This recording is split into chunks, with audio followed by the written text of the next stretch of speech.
You're listening to the Flip Houses Like a Girl podcast, where we educate, empower, and celebrate everyday women who are facing their fears, juggling family and business, embracing their awesomeness, and wholeheartedly chasing their dream of flipping houses. Each episode delivers honest to goodness tools, tips, and strategies you can implement today to get closer to your first or next successful house flip. Here's your spiky-haired, breakfast taco-loving host, house flipping coach, Debbie DeBerry.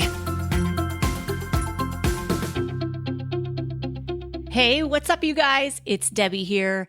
And I hope that you are taking time out for yourself and not just focusing all on your family. And you're giving yourself some love and care and patience above all. I have been reminded lately that what you focus on expands. Meaning, if I sit and focus on all the fearful things and all the worry and all the scary and all the awful, I just feel crappy. And when that's how you feel, you're not really in a place of empowerment or really, frankly, taking action or the right actions or the best actions to advance where you are now. Anyway, that's just what I've been thinking about, how what you focus on expands. So focus on the good things. And inside my coaching program, we have so many good things happening. We have so many wins, and it just feels freaking good to sit in all of that and soak it all up and celebrate these women who are out there closing on the sale of their flips, purchasing flips, in the middle of flips, like doing all these awesome things, buying rental properties. They're in action. They're focusing on the right things. They're not focusing on things that they cannot control. All right. Anyway, I'm really excited to share Sissy Newton with you. She's one of my students, and she just closed on the sale of her first true flip this past week. So I'm really excited to talk to her and just share her with you because she's freaking awesome. Her mindset, her attitude, her energy, man, the way she shows up, she is just one of those golden people. Anyway, she's going to share all of the numbers on her flip. She's going to share some mistakes that she feels like she made and some things she wishes she had done differently and where she thinks she can improve for her next flip, which she is actively hunting as we speak. So, or as I record, I guess. All right. Without further ado, let's talk to Sissy Newton. Okay. So you want to just jump in? Sure. Yep. Okay. All right. Yeah. So how about you just give me a little bit of, or give us a little bit of your background, like what you were doing before, because I know this was your first true flip. Right. You had a live-in flip. What were you doing before you got into all of this? So I was a preschool teacher for 10 years and I did a little bit of administrative work at the preschool that I worked in. I lost my job in November of 17. And so I sat around the house kind of feeling sorry for myself for about 30 days. That's fair. And yeah, I thought I probably deserved that. It was a really stressful job. And so at the end, what I decided was it was a good thing. And I wasn't sad to have lost it. Yeah. So I sat around and felt sorry for myself for about 30 days. And I owned this house already that was a rental. Okay. And my tenant was moving out. And I said to my boyfriend, you know what? I've always wanted to flip a house. I think I need to try it. And he was totally supportive. Actually, he was my private money lender. Awesome. We set up a contract. And so that's how I got started flipping. And the first house that I flipped was the one you talked about. It was, I had lived in that house.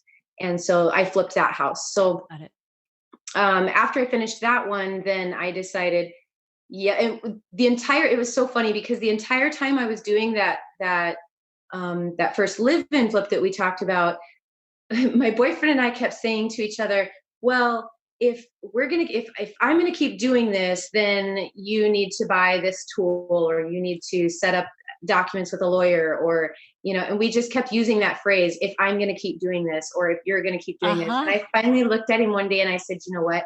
I can't say that anymore. I'm going to keep doing this. I love it. I love it. That totally gives me chills. I love it. Yeah. Yeah. So after I finished that one, it was a total knock out of the park, easy flip. I had tons of equity. Like you said, it was a live-in. So I knew the house really well. So then I jumped into this that we call our first true flip. And I found it really fast after I sold my first one. So I actually wasn't expecting to find one that quickly. You knew. How did you find that one? So I told everybody and anyone that would listen that I was flipping houses. I need to pause there because I don't think that that's the majority. I think you're in the minority. I really do. And I think if people would just freaking say what they're doing and let people know what they're up to, they would be surprised that they would find deals faster. I completely agree. I have people calling me and messaging me all the time saying, I think I might have a deal for you. And to be honest, probably 90% of the time, I'm not even close to interested, but gosh, it's great to know that people are thinking of me. Oh my gosh, totally. Absolutely. Yeah. I love that. And if somebody would just go do that, like if you don't do anything after listening to this episode, other than posting on social media, hey, this is what I'm up to. I'm looking for a house to flip in this area. Like, just go do it. Or send messages to 20 people in your phone. I agree. You've got to put it out there. Yeah. Even just general conversations with people I knew. I mean, I told everybody I saw, you know what? They said, hey, what are you up to now? Well, I'm not teaching anymore. So this is what I'm doing. Really, they were super shocked, super surprised because I had been in such a professional position before and had changed gears to this, more blue collar work. But I think that kind of resonated with a lot of people that, anybody can do it. Yeah, totally. You just have to jump in and try. You just have to jump in and try. You're totally right. You're totally right. Okay. I'm sorry. We needed that pause because we needed that's all right. We needed to elaborate on that. Yeah. Okay. So you had let people know what you were up to. You let people know what you were doing. Right. And so that's how I found the Maple Street flip. My brother actually was friends with this guy who is also a real estate investor. And he had picked up this house for himself to flip, but decided that he was spread a little too thin and didn't want to take on the project. And so he contacted me and asked if I was interested in buying. That's awesome. I went and took a look. I had my contractor go with me and my real estate agent, my little brother, because he's also my insurance agent, came with me and looked at it. And I bought it. I mean, definitely made some mistakes there too. What kinds of mistakes did you make? So I wish I would have the contractor that I had go look with me ended up being a different contractor than the one I used. Okay. The contractor that went and looked with me was previously a home inspector. He used to do home inspections. I wish I would have maybe talked to him a little bit more about what I expected from him when going to look at this house the first time, because I don't think he dove into the details of an inspection that I would have totally been willing to pay for. Yeah. But he and I probably just didn't communicate that well enough. So I ended up having some surprises. Okay. Gotcha. So you thought he was looking at it with more of an inspector's hat on. Right. Yep. And I think he was looking at it more as a contractor. Got it. And there's a difference. There's a very big difference. Yeah. And I think, there's some things that you just can't see. Right. So absolutely. Yep. Absolutely. They're not going to go through and rip out all the sheetrock. No, exactly. Yeah. So there was that mistake. I wish I would have negotiated with the guy a little bit more on the purchase price, and held to my guns on it. I knew it was going to be a fairly tight budget. And I think knowing now, if I had known then what I know now, I probably could have negotiated a little bit harder with him on the purchase price. Sure. And got a little bit better deal. And that would have left me a little more room. Yeah. In the end. Yeah. So. Let's talk about your numbers. Okay. Good time. Okay. So, your purchase price and renovations and, any carrying costs, and then what you sold it for and what your profit was, because you just closed on this last Friday. Yes. I just got my check last Friday. That's awesome. So I've got my calculator out here so I can, because I've just got these on memory, but my purchase price was $68,000. Okay. My original renovation budget was $38,000. Okay. And then my projected sales price was going to be $125,000, or I'm sorry, $130,000. Okay. So that would have left me a pretty decent profit. And what was your original timeline? What your original projected timeline? So I bought the house in June, and I projected that I would be finished on October 15th-ish, mid-October. Okay. So what actually ended up happening was $68,000 was the purchase price, and then I had about $53,000 in reno costs. And then I was able to sell it for a higher purchase price than I expected. So I sold it for $138,500. Nice. And it left me a profit of about $17,000. That's awesome. I mean, honestly, to have held on to it for that long, I mean, that was a pretty long project for us, and for that ARV, like that sales price. Yes. That's over 10% profit. Right. It was. And I got super lucky that the market in Sioux City just kept growing. So I'm in Sioux City, Iowa. It's a fairly large metro area for the state. And it's just a hot market. Yeah. So I got really lucky there. I was able to up my purchase price and make up a little bit of that. In the middle of a pandemic, mind you. Yeah, in the middle of a pandemic. I listed it for sale in February, and it sold in 2.5 days. Oh my God. So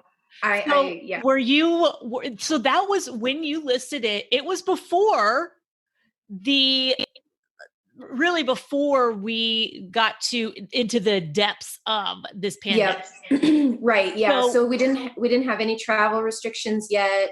They were just starting to talk about the virus coming from China, and people in the West Coast maybe being exposed. It wasn't super deep yet. Yeah. But so I feel a little lucky there again too, that I did get it on the market. I mean, also that the person buying didn't lose their job. So they were still able to close. Yes. The lender still loaned them money. So all these things that you're hearing, I'm scared this is going to happen. I'm scared that's going to happen. Those things didn't happen. So that's awesome. Yeah, I was so worried about all of those things. And it was a really long closing. So he signed the purchase agreement in February, and it didn't actually close until April 17th. And that was the original projected closing date. So it wasn't like it was put back or anything. Got it. It was just a long closing because of the type of financing that he got. Got it. Yeah, I was super worried about him losing his job as well. Oh, I'm sure. That's a long time. Yeah, and that's a long time to be worried about it. Yeah. Well, and even in the meantime, with the inspections, I was worried that something might come up and I might not be able to get materials or supplies to take care of it, something like that. But none of those things happened. Yeah. And it closed on time like it was supposed to, and I got my check. Yeah. So all those fears were definitely set aside. Yeah. And they'll probably continue, even maybe not in this exact fashion if we're not in the middle of a pandemic, but they will definitely, other fears will pop up because we are so good at freaking ourselves out and going all the negative what ifs. I still do it. I mean, good grief. Yeah. I am the master of what if. I am. I am the master of what if inside my head, but Uh, I think it helps me be prepared. yeah. So, Exactly. Well, that's the thing. It's like, yeah, what if this really bad Mhm. thing happens? What can Mhm. you do? Like, there are certain things you can and can't control. You can't Right. control if this happens, but if it does, you can control your response to it. So, how Right. can you respond? What can you prepare yourself to handle? Exactly. Yeah. Exactly. Well, I've always loved your attitude and your mindset on things, and I Thanks. do. I love the way you show up. It's just you're a super unique person, and I Thank love you. that. Yeah, absolutely. Totally. So, okay.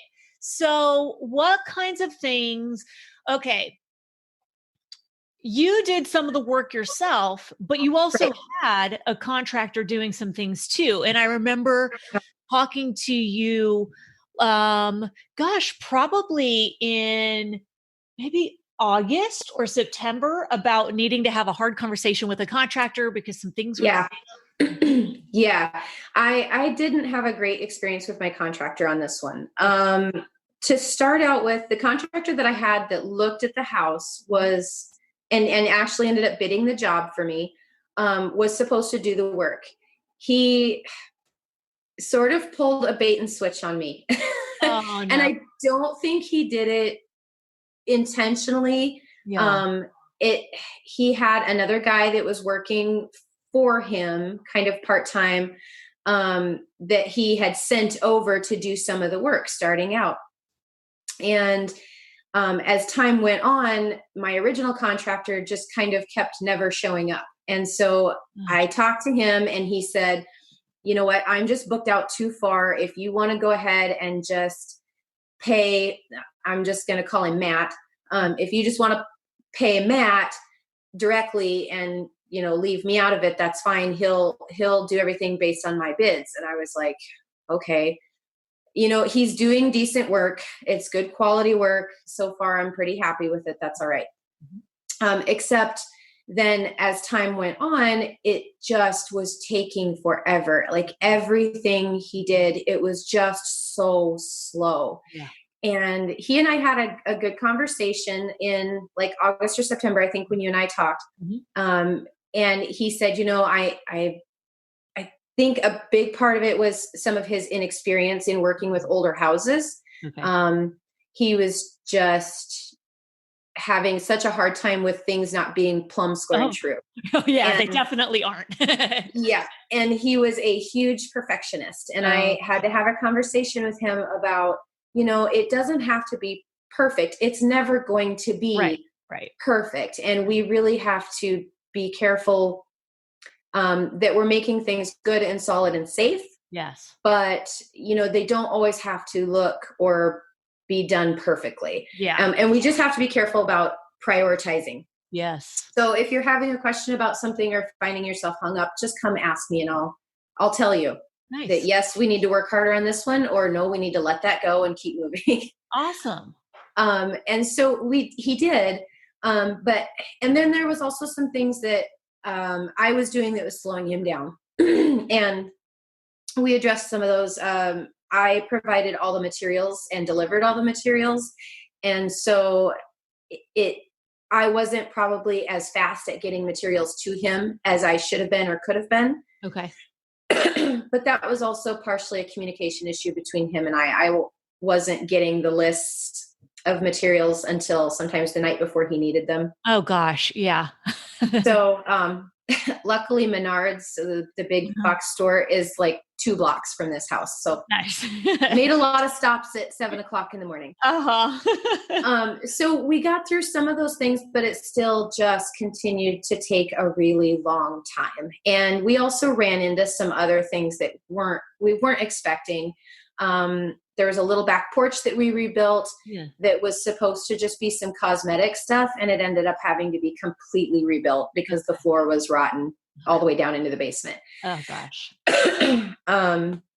There was a big water line issue that had to be taken care of, and it held up the progress on the front deck. Yeah, Um, what was the water line issue? so when I first bought the house, the water was shut off. But there was brand new PEX line in the entire basement. So I knew, and the water heater was blown up. Okay. So I knew there was some issues with water lines and furnace, but the interior water lines were fine. And as I tried to figure out why we couldn't get the water turned back on, in calling the city, they told me that the curb stop was filled with dirt and they weren't able to turn it back on. So I actually have a friend who his brother does this kind of work, and he just came up to kind of scope it out for me and try to tell me what I needed to have fixed. And he dug the curb stop out for me and he said, it's broken. But before he did that, I talked to his brother, and his brother told me, in Sioux City, there is a law that if your curb stop or anything is broken on your outside water lines, you have to, if it's a 1/2-inch lead line, you have to replace that line all the way back to the main. Okay. So I spent probably a week and a half doing some research before Frank even came to dig out this curb stop. And someone else had told me, there's some insurance you can get. You buy this insurance, and if that water line has to be replaced, the insurance will take care of it. So I went ahead and bought the insurance because I thought, ooh, old house. Right. And the city told me it was a 1/2-inch lead line. You can call them to find that out. Okay. So I went ahead and bought the insurance, and then we dug the curb stop out and found out, yes, it's broken. So, I actually waited, until, I don't know, like another month or something, and made a claim on the insurance, and they said, nope, you knew about it when you bought the insurance. We're not going to pay for it. I'm like, okay. So $5,000 to replace the water line. They had to take the water line and put a new meter in the house as well. Oh gosh. So they had to go all the way back across the street. They had to burrow under or tunnel under the street to get to the water main and replace that line. So $5,000, but the house does have a brand new 1/2-inch line, or right. 3/4-inch line. Right. So it has amazing volume and pressure. Yeah, exactly. In the house. And that's a benefit. Yeah. And luckily I did have money for overages. So I wish I would have figured them into my budget. Mm-hmm. I didn't, but I had the money set aside separately so that if I came across something, I at least had the cash to pay for it. Good. It wasn't like scrambling to find cash. Right. Yeah. That's a hard place to be. Yeah. Yeah. Okay. What other kinds of, so wait, we were talking about the contractor. So he was still just chasing perfectionism, it sounds like. And you came across some surprises. Yep. So those all held things up. And honestly, looking back, I should have let him go. I should have let him go in October. Hardest lesson. It's the hardest lesson. Yep. And it took me a really long time to figure it out. Like years. It took me years to figure that out. I was honestly just so afraid that I wouldn't be able to get another contractor to step in. I know. And I know. Had I known, again, if I had known, I would have done it, because I could have easily gotten another contractor to step in and still been done at the same time. Yeah. But I know. It's the hardest lesson. And we worry we're not going to find somebody who's going to, we're worried we're not going to find somebody. And we're worried that, well, if we find somebody and he does the same thing, it's like, why not just stick with this guy? Because we know what to expect. Yeah. And that's what I kept telling my boyfriend when we would talk about it. I'm like, well, better the devil I know. Right. Yeah, exactly. Than the devil you don't know. Yeah. But I wish I had. That was definitely a big mistake. And I think it ended up costing me at least a couple of months of carrying costs. Oh, man. So that's a big lesson. And hey, the fact that you learned it on your first flip, your second flip, but your first, your second flip, regardless, your second project, you learned it. That's pretty fast. And within a year, you learned it. So now you just have to practice it. Right. And I definitely will. I am not afraid to step in and tell somebody, you know what, this just isn't working out. Thanks for your help, but I'm going to find somebody else. Yeah.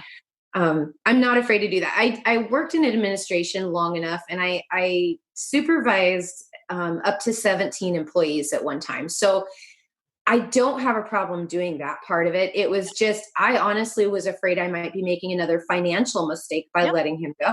Totally. So, but I won't be afraid to do that again. Yeah. Yeah. And the thing is, if you do it and it's a financial mistake, okay, great. Oh, well, I've learned it. learned it. Like, Yeah. yeah. Yeah. Okay. So, let's see. What other kinds of surprises came up on this? Let's see. As far as like the reno goes, like Yes. things So we weren't expecting. yeah. Like, were there electrical surprises or? No, I didn't have any big electrical surprises. Actually, probably the very first surprise that showed up was that so I knew the roof needed to be redone, but there was only 2x4 rafters it's a 4-hip roof. Oh gosh. And it had 4 layers of shingles with the bottom layer being shakes. So I That's knew heavy. it was really heavy. So I knew that it needed a new roof. I did not realize that the rafters were not strong enough to support that, and it was causing some sagging. Yeah. And my electrician actually pointed it out because his dad is a city building inspector. And he said, if my dad was to come in and see that, he would definitely make you put in a support wall.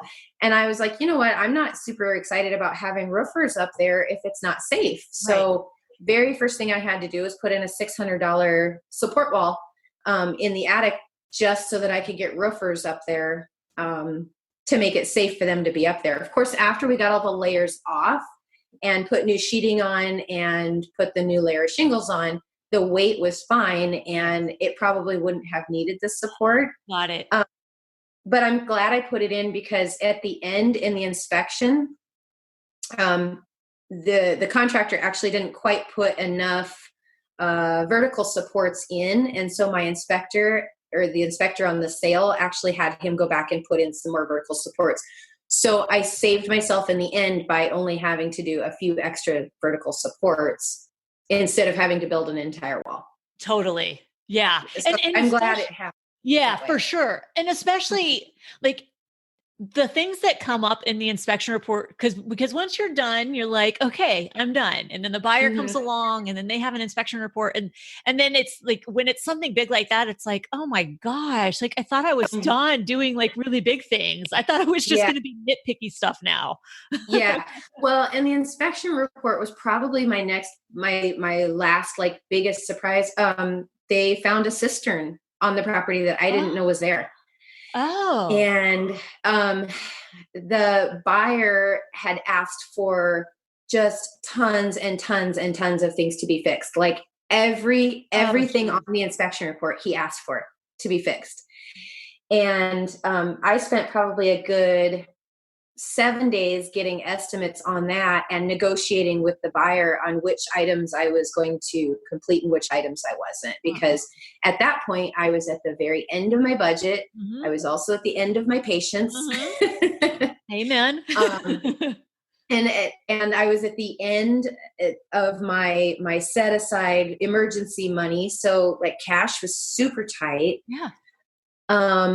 It was just kind of really frustrating at that point. And so that big surprise there, I wish it kind of goes back to that again. I wish I would have gotten a more formal inspection. And next time I will definitely, make sure I just flat out hire an inspector and not try to go with somebody that had done it before. And I thought he was going to do it. Yeah. It definitely does. It definitely does help. And it does cut down on some of those surprises. Now, the weird thing is that because it's, it depends on who the inspector is, what kinds of things get called out. Like it's just like, okay. So there still can be some surprises, but for the most part, sure. I'm a fan of getting an inspection done too. I think it was really interesting looking back now at the I call it the Homer House flip, my first live-in Uh-huh. flip that I did.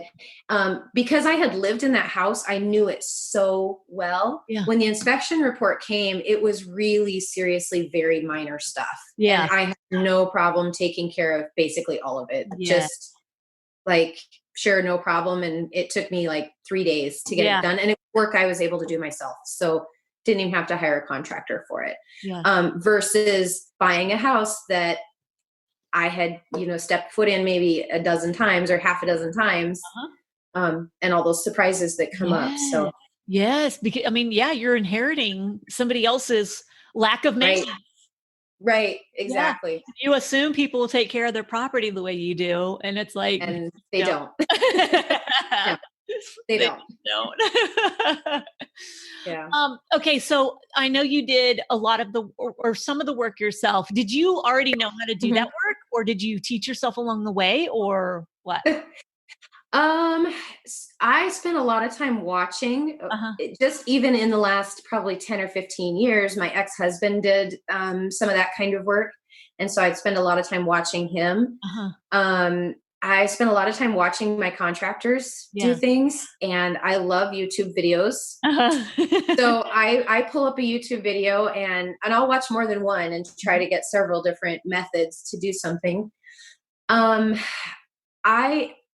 My boyfriend was super supportive, and he is really, really handy. He's not a finished carpenter by any means. He builds pallets for a living. Oh, okay. So he does a lot of like rough type carpentry. So he actually, a lot of times I'll come home and tell him, okay, I'm trying to figure out how to do this. And this is my problem. And I'll take pictures, and he'll say, well, why don't you try this? And he'll even take me out to the shop and kind of show me how to do something. That's awesome. And then I go back the next day and try to put it into action. Honestly, I do a lot of the minor stuff. I hang doors. My dad came the first time I had to put in a new door and showed me how to do it. I hang doors. I put in trim work. I now know how to do flooring. Let's see what else. I do a lot of painting. I also paint on the side. And I've been doing that for a lot of years. Spackling and sheetrock work, I learned how to do just by watching my contractors. Wow. But I can't stress how important it is to have the right tools. Yeah. Honestly, if you're trying to do something new that you don't know how to do, make sure you have all the right tools. That is so important. Otherwise, it's so frustrating. You just want to give up. Yeah. I think that's such a great point. Yeah. I'm glad you pointed that out. I think that's super important for people to hear. Yeah. Absolutely. And I know your mom helped. Yeah. My mom is my biggest cheerleader. Absolutely. And what is her name's Mama Ruth? Is that what? Mama Ruth. I love it. I love it. It makes my heart so happy seeing her in there involved. I love it. She was helping in the kitchen, I think, doing something with the kitchen cabinets or something. Yep. Yeah. She was painting the kitchen cabinets for me. And she actually helps me with a lot of the painting. That's who I learned how to paint for. My mom is kind of obsessive about repainting, and so she repaints her entire house, the interior, about every other year. Are you serious? Yeah. I love it. She gets tired of it and she needs something new. No, it's a cleanliness thing. New paint is clean.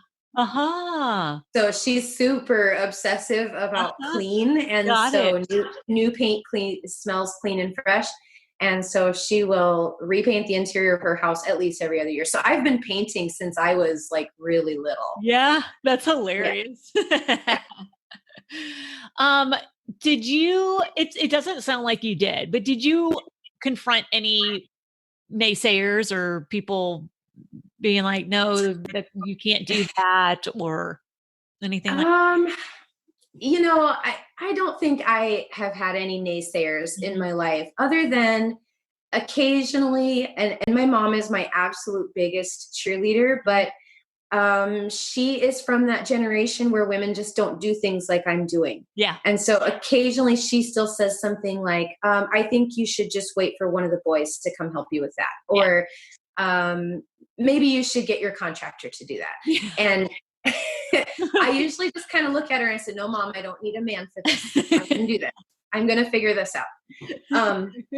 But no, I don't have a lot of naysayers in my life. And maybe that's because I've already weeded them out over the years. You know, there was a really big one for a lot of years. And that's why he's an ex now. Yeah, right. Exactly. You know, I don't have time for that. Yeah, good. I really don't.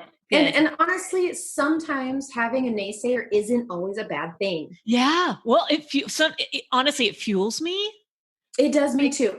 Yeah. It's like, really, you don't think I can. Okay. Yeah. Like, makes me want to even more. Yeah. And then prove it. So my favorite saying is, if they say I can't do it, I'm going to do it twice and take pictures. Yeah. I love it. That is my favorite thing. And I do it. I do it a lot. I post a lot of pictures on Facebook of things that people don't really expect me to be able to do. Right. You shouldn't be doing those things. Right. Yeah. I love it. Exactly. Okay. What about you yourself? Like, do you have, maybe before you got started or even now, I mean, they evolve and change. Are you telling yourself, are you having any limiting beliefs about yourself or your capabilities or your knowledge or your skills or anything like that? You know, now, no, I don't. I have learned what my limitations are. I learned that there's things that I'm capable of doing, but that doesn't mean it's the right thing for me to do because it takes me longer or because I'm maybe not quite as skilled as a contractor would be. There was definitely a point in the middle of this flip when I thought to myself, oh, I am in over my head. This is taking forever. It's never going to be done. I'm going to run out of money. I don't know what I'm going to do when I run out of money. Where am I going to get the rest of this financed? Maybe I should just quit and sell it as is. I definitely went through that midway. You know, it was December. Yeah. And it was supposed to have been done in October. And of course, it was the dead of winter, and I live in Nebraska. I was working in Iowa. So it's cold, and we're not getting a lot of sunlight. I'm spending a lot of time inside. Yeah.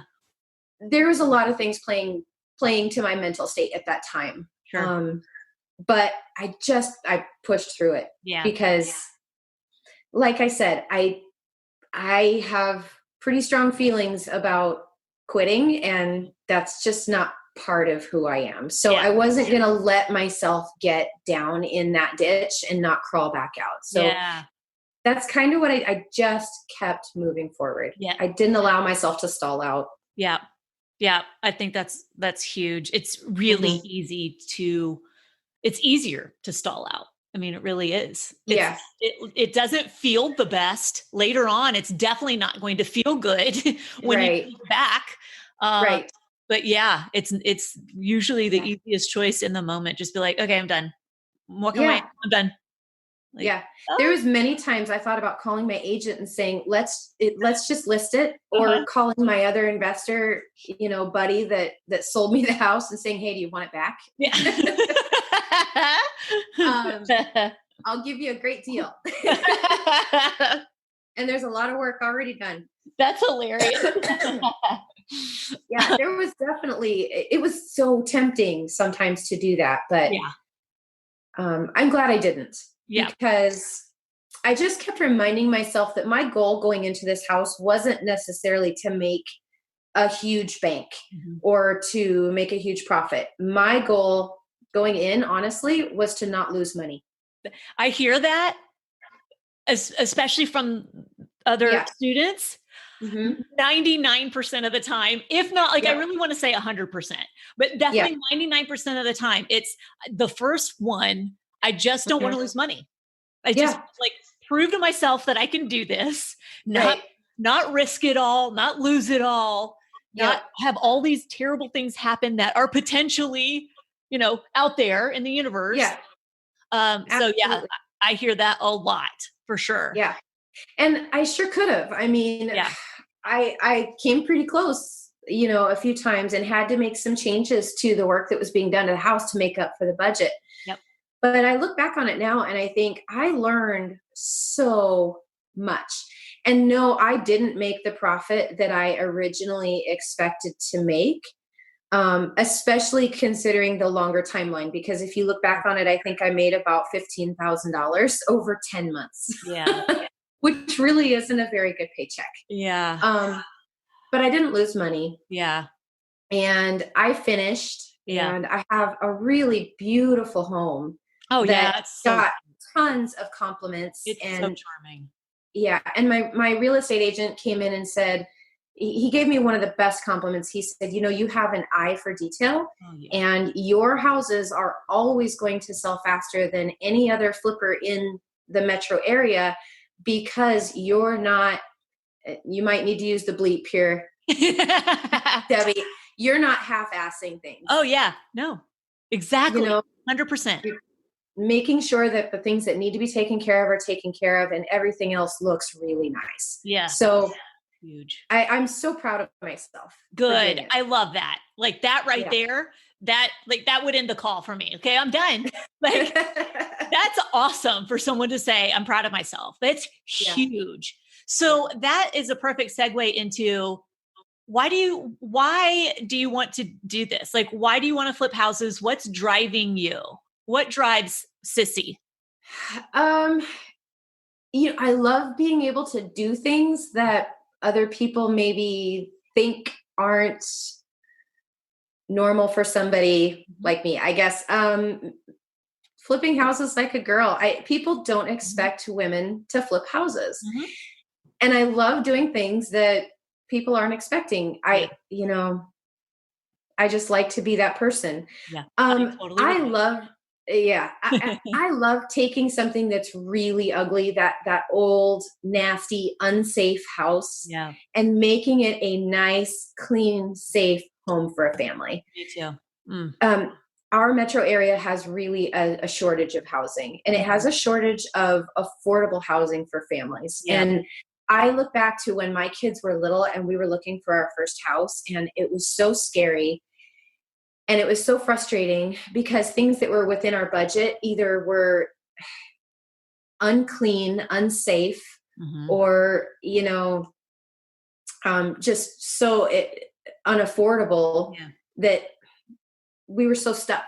Yeah. It was so hard to find something. And I want to be able to provide those affordable, safe, clean homes for a family that can come in and say, oh, this feels like home. That's awesome. It doesn't feel like I'm settling for something. Oh my God. That's awesome. Yeah. So that's really important to me too. Yeah. That's, and I have 2 boys and a girl. And I love proving to my kids and showing to my kids that women can do anything. My boys are incredibly respectful young men. They are incredibly helpful with me on the project, but at the same time, they also know that their mom is very, very capable. Yeah. And that's they understand that women are very capable. Yeah, that's huge. Yeah. So I'm setting that example for them, and that's really important to me. And my daughter as well. She's also a huge help. She paints with me in the summer. Nice. She comes and does all the same work that the boys do. We don't separate out girl work and boy work in my house. No. Or in family. So she's learning a lot of skills too on, things that she maybe wouldn't have been taught if I wasn't there to teach her. Oh, for sure. 100%. Yeah, absolutely. I think that the modeling for our kids is it's so much bigger than I think we could ever imagine. And even though we know that it's really important, we know they're watching, we know it's important. I think it's even more important than we could ever really know. Yeah. I think that's huge. I agree. Yeah. Well, I think those are 3 really big whys. Like I get why you didn't quit and you went ahead and finished. I totally get it. Okay. So I know that you mentioned already, you wish you had gotten rid of the contractor sooner. Is there anything else across the flip that you wish you had done differently? Like I said, I wish I would have gotten a more comprehensive inspection. That's right. Um, I don't think so. Like, I knew some of my plans were probably going to have to change. Just some small things, for example, like the wood floors. I was really hoping we would be able to refinish those and save them. But as it turned out, when we pulled out flooring, there was just too many repairs that would need to be made. And so I ended up having to put in some laminate flooring and then some carpet. But I kind of knew going in that I had to be flexible on a lot of that stuff. Yeah. So I don't think there was any other really big, I wish I would have moment. Good. Is there anything else you want to you've shared so many awesome little nuggets and words of wisdom. Is there anything else before we end the call that you want to make sure you say or convey to people? I guess I just feel so strongly about the phrase that people say, fake it until you make it. Yeah. Honest to God, it is so true. I can't tell you how many years I faked my confidence. Yeah. And I pretended I wasn't afraid, or I even got over shyness at a really young age by just saying, I'm going to pretend I'm not shy and I'm going to walk up and say hello to this person. And that serves me today because I can still walk up to somebody and say, hey, I flip houses for a living. Yeah. If you see any houses that you think might need a little love, give me a call. Here's my business card. And the you that was a child, there was no way. No. Yeah. Like you couldn't see that was going to be you in the future. Yeah. No. You really do have to fake it, and it just becomes part of practice. And you do it once or twice, and then the third time gets easier, and the fourth time gets even easier. And pretty soon you don't even think about it anymore. Yes. So honestly, just taking steps, like you have said so many times in your trainings, just keep moving forward. You have to keep moving forward. And once you have gone through those steps, they just become so much easier every time. Absolutely. It really is like, just keep showing up and just keep moving forward. Just do something to move forward, because it's really easy to get stuck. Yeah. Especially if we listen to what we say to ourselves. Agreed. Yeah. If I had listened in December, I would either still be sitting on a half finished house or might have lost money. Oh my gosh. So yeah, I mean, really the timing of it all, the fact that you finished and put it on the market when you did, like all of it, it's just like, holy crap, thank goodness. Right. Yeah. Exactly. Yeah. Well, you're awesome. I love this conversation so much. Hey. Thank you. I've been waiting to have this conversation with you. And I'm so glad that we were able to have it, and just huge congratulations. I mean, I know that when you think about, 15, 17 grand over 10 months isn't much. Don't even take the months out. You made, more than 10%. Yep. On your first, I did. On your flip. I know I keep saying first, but you know what I mean? It is. I mean, it's my first real flip. Right. Because it's different when you don't have years of equity built into place. It's different. Right. You have to be faster. You have to make decisions in a different way. So it is different. It's definitely more pressure for sure. It is. So congratulations on that. Thank you so much. And I have to thank you too for your training, because honestly, I was totally flying blind before I did any of your training. And I'll be honest, I still haven't finished all the modules. I'm a little bit of a procrastinator, but I do pop on and I do look through all of the resources pretty frequently. And they have saved me from making a lot more mistakes. So I know I need to finish them, and I probably wouldn't have made quite as many mistakes if I had finished them before I started that flip. But your training has just made such a huge difference for me, and gives me the confidence. And I feel like I have somebody behind me that I can go to and say, hey, could I do something better here? Or is there something different I can try? It's nice to have that resource, and it's nice to have somebody behind me saying, you're doing great, keep going. Awesome. Because I think everybody needs a cheerleader.